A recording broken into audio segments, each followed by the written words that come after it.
I'm going to give you the answer of this question, and the question is, what chemistry and cooking tool is named after a famous alchemist?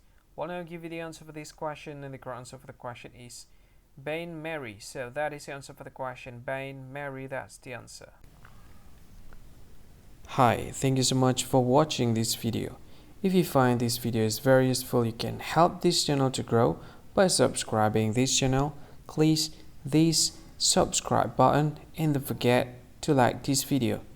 And if you find this video is not really good, or you don't really like this video, or you kind of feel that it's a little bit offensive or something like that, you can click this one, dislike button. You can do that anyway.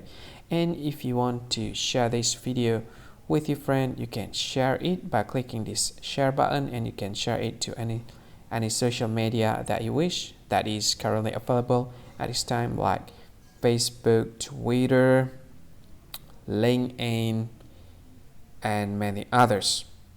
Right? And if you want to add this video to your playlist, you can click this one. You can watch this video later, and you can find more options by clicking these three dots.